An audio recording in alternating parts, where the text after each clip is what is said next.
Second Liberation veterans, and we thank God for giving us this day so that we can express some concerns regarding our country, Kenya.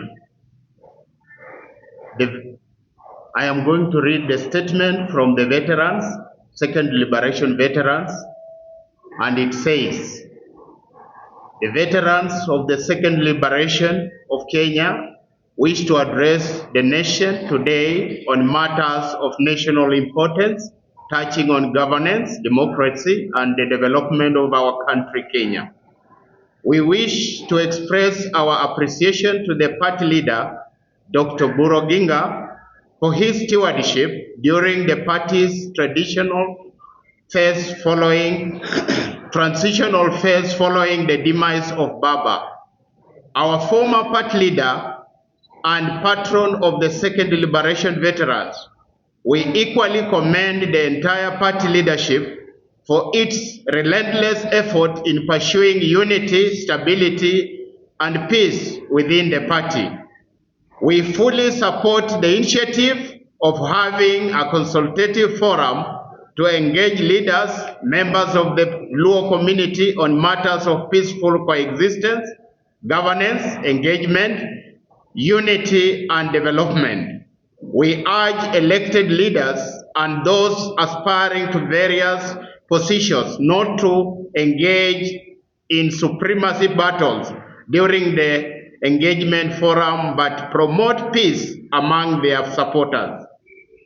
We wish to invite and urge all Second Liberation veterans to attend the Nyanza Consultative Forum scheduled for Sunday, 31st May 2026 at Kirembe Grounds in Kisumu.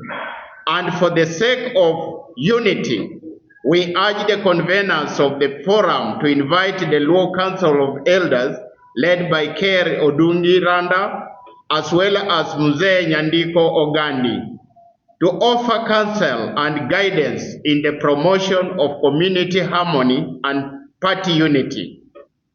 As custodians of the ideals and spirits of Kenya's Second Liberation, we have a moral obligation to ensure that ODM continues to uphold and deliver on its democratic commitment to the people of Kenya through shared political ideology, inclusivity, and adherence to the democratic principles.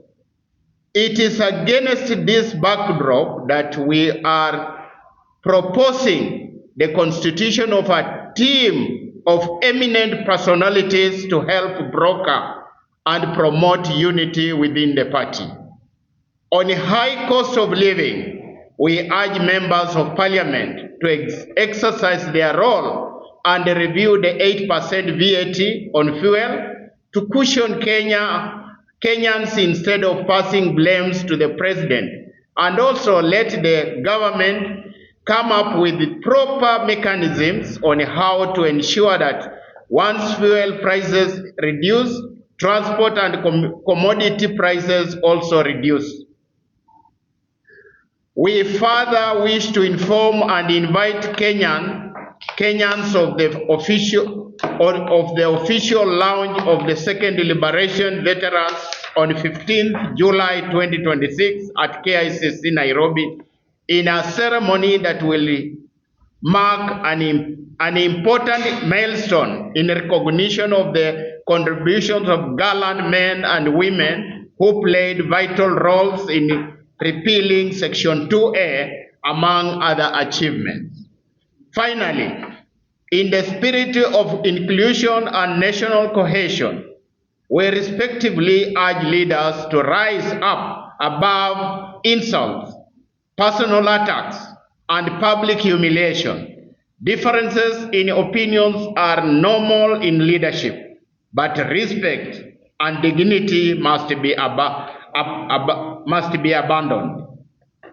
Issued and signed by the Second Liberation veterans on this day, Friday, the 29th May 2026. Thank you.